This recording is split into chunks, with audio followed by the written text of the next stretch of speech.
Hi guys, happy Sunday with Satan. Yep.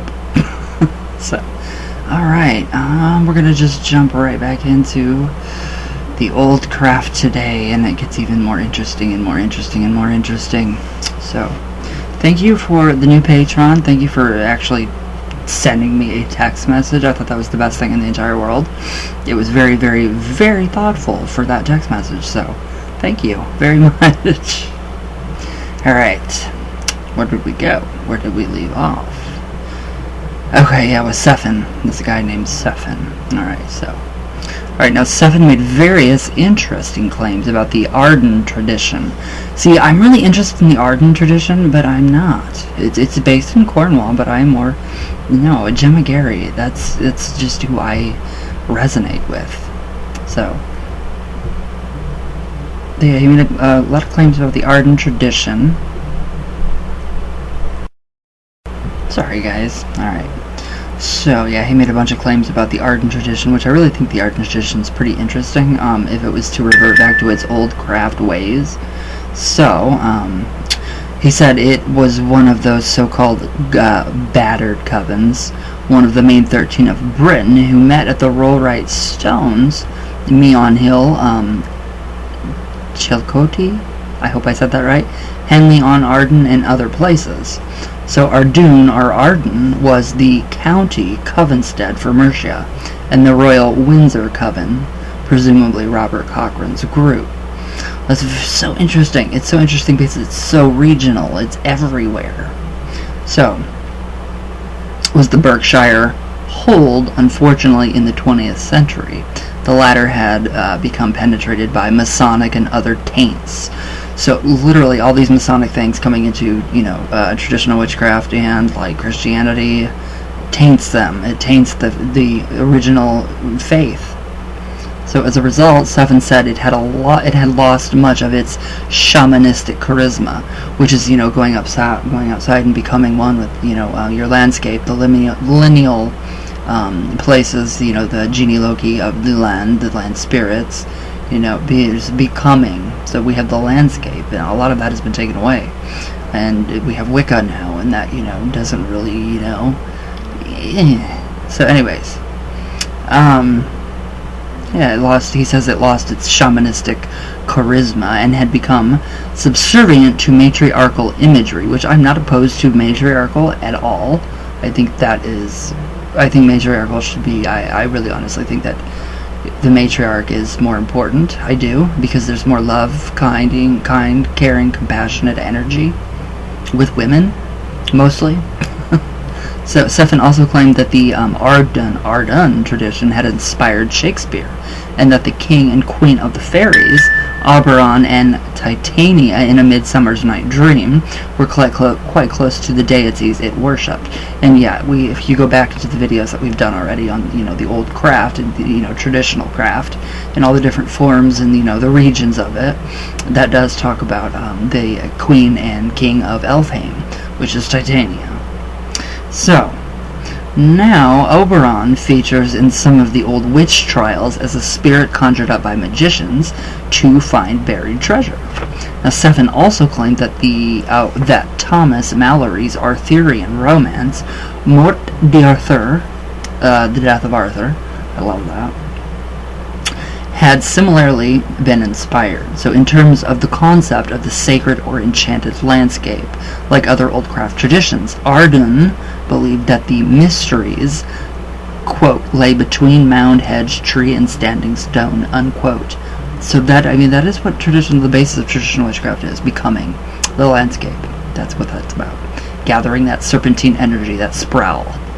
Then yesterday was the first day of spring, so it was the spring equinox, so that sproul is definitely coming up big time.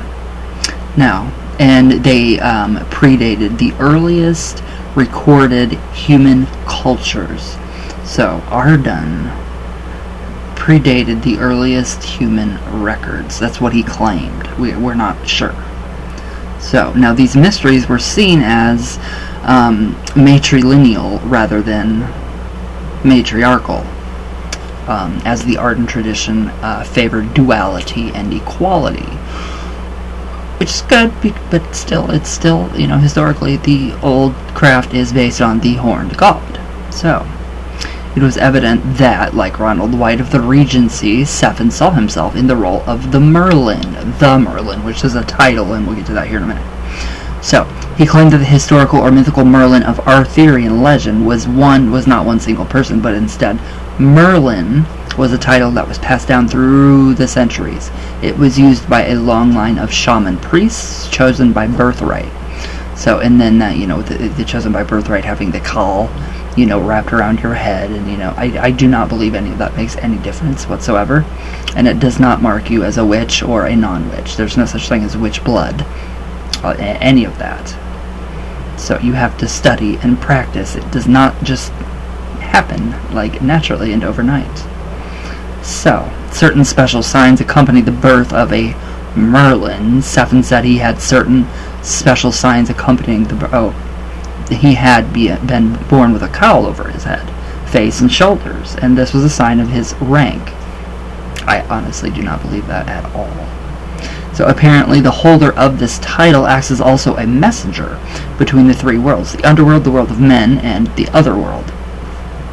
Now, as with Robert Cochrane's tradition and others the writer has encountered, Greenwood Arden drew on different cultural sources for its theology and cosmology. These sources include the Arthurian legends, the wealth legends of the Mabinogian and Scandinavian and Germanic pagan beliefs. So it's kind of scattered. It's really kind of scattered. So all of this was appended to a central symbolic construct that they called the wisdom tree. The Kabbalistic tree of life, the tree of knowledge, whatever you want to call it. So, this had aspects comparable to the Norse world tree. I don't even know how to pronounce it, but it's YGG Drasil, and the Kabbalistic tree of life. Now, other materials were also taken from folklore, so that's where I like that. Like when you take from folklore, that's what that's about. So, literature and the natural environment to form what Sephon called the pre-initiatic teachings. Various totemic animals were also revered in the tradition in a shamanic way as divine messengers, as it always has been. So these include the stag, the bear, the eagle, the swan, the serpent, and the dragon, and each one had its own symbolic meaning. Well, they all do. They all have some sort of symbolic meaning, whatever, Like Gemma Gary's tradition, we have the toad. We all know about the toad. Which, I like. I have more, there's more basis for me in whoops. There's a lot more basis, facts, and, more than just, speculations. So that's why I really like Gemma Gary's work. I really, really, really like her work. And that's why I always suggest, people ask me what books to, use. That, yes, all of her books. She is one incredible woman. And she is very, she is very much in her craft. And I love it. So, mysticamber.com, enter my name, RYANE, all cap locks, and you get 10% off store-wide. Find some little treasures in there for you guys. But yeah, I like Gemma Gary so much better than a lot of this, supposed revivals of traditional craft. It's just, some of it's like, okay. And I'm still bugged by the whole fact that Wicca was resurrected. No, it was created. It was never resurrected from an ancient fertility cult from way back when. I think that is ridiculous. So yeah, Wicca, there's just way too much Wicca. And the traditional witches, I do understand why we try to differentiate ourselves between Wiccans and, very much so. There's a very big dividing line between Wiccans way over there and then traditional witches way over here. So it's just like, I understand the why of it, all of it. Alright, let's see, comments, coffee talk. So, but yeah, I just don't understand these people that think that they're practicing an ancient religion that dates back thousands and thousands and thousands of years to like Paleolithic times, or before even humans were here. That's not it. That's not what's happening with Wicca. Wicca's very new. The 1950s. Gerald Gardner created it. It's not ancient. It may take some forms of from traditional craft, but that's about it. And ceremonial magic and traditional craft, that's basically what Wicca is, with a sprinkle of... hell, I don't even know anymore. I don't care. I'm pretty sure Wicca has evolved in the past 19 years, that I have totally disregarded it. It's been about 19 years since I've totally disregarded Wicca. But it's true. And the comments on here are very right. They're very true and very intellectual and very right. That people do. They just find Wicca first, and it's like, no. Stay away. It's not. For me, it's not fulfilling, spiritually fulfilling whatsoever. Alright, anyways. Coffee talk. Cole McLaren. Hello. How are you? It's been forever. How goes the toad bone right? How is everything going with that? I'm very interested. I don't really celebrate the equinox itself. However, I can't wait for Good Friday to come around. Lots of curse work lined up for those 3 days. I agree. I really agree. Yeah. So you're dual faithed. I'm taking it. You're observing Good Friday, but within a traditional craft. I love that. That's why I love you to death. Blessings and lots of love. Well, blessings for your curses. Gustavo, my brother, hello. Waiting for the full moon. Yes, the full moon is on the 28th. Alright. Gustavo. More fruit, less pie. But it was peach. A peach pie. So that's a fruit. That's a fruit. I know. I need to stop. I'm way too much. Witchy boy, hello. Sheila Nagel. How are you? Riley Burton. Wow, that is so much money for that book. For your copy of Azothea. Depends on what edition you go for. I want the maybe the edition with a few words taken out of each page, so I can put them in there myself. I don't want to pay $200. I mean, I could pay the $200 for that book, but I don't want to. I think that's too much. But again, he created those books, to be used as magical grimoires, so that you had a spirit, an inherent spirit for each book that he created. So, but oh my God, I'm so jealous. Is it worth it? Was it really honestly worth $200? That's what I want to know. And I'm going to ask you that right now. Is it honestly worth $200? So, I don't know. I don't know if I could do that. I don't think I could do that.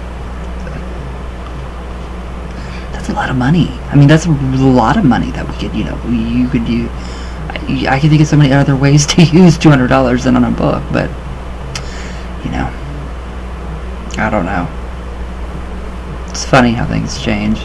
I used to spend that much money on, sunglasses, a shirt from Dior, and now it's like, no, I can't do that. I'll get my shirt from, Walmart. No. Alright, Kim Lehman, hi, my sister, I love you. Very much. Very much. Witchy boy, hello.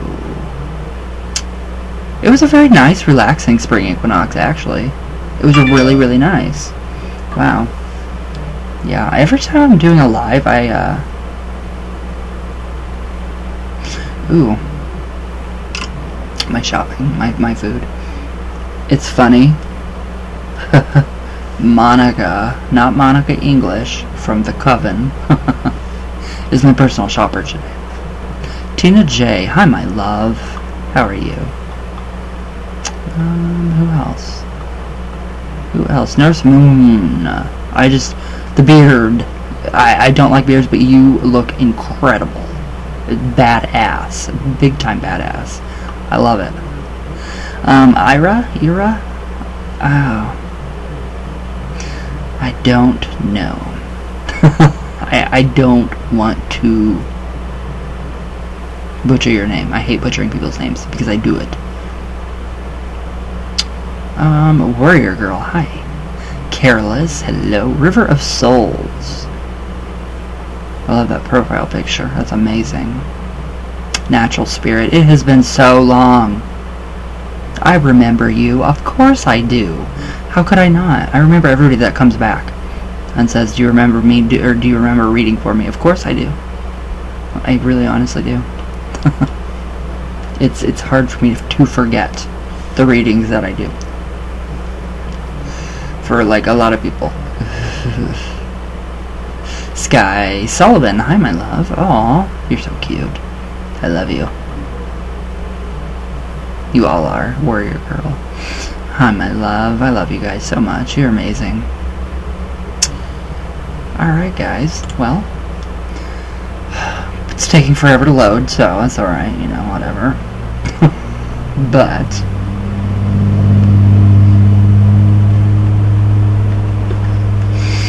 I have to go, so I hope you guys have a good day, have a good week, or Sunday, yeah, so have a good week coming up. I don't know, I thought I had more to say, but I don't, so anyways, thank you guys for all of your amazing messages. I love it, and I love the text messages that I got from one of my patrons. So, I mean, my phone number is, you know, listed on my public page. So it does, you know, sometimes it'll filter, it always filters out the, you know, fraud or spam or whatever. So it comes up, maybe so-and-so. So, and then I go and I have to look, and it's that person. So I'm open to that. You guys can do that if you want to on my public page, facebook.com/RyanOccultSpecialist, and all my links are below. And then above right here too. So I love you guys with all my heart, and all the way from Venus, always. One day I will have a backdrop of Venus behind me. It will be a green screen, and I will be on planet Venus trying to broadcast for you guys all the way back to I love you guys with all my heart. So yeah, if anybody knows how to do that, and if anybody would be willing to teach me how to do a green screen maybe, or like place myself like on the planet of Venus or some kind of crazy place so I can broadcast from there, that would be incredible. I would very much appreciate it. So, but alright guys, I love you guys with all my heart. Candles are going good. Gustavo, your candle just went out, and I'm going to start more work for you guys, you and Lupe. So alright guys, I'll see you tomorrow, and please be safe, and please stay healthy. I don't want to see you guys get sick, and I love you guys, and I'll see you tomorrow.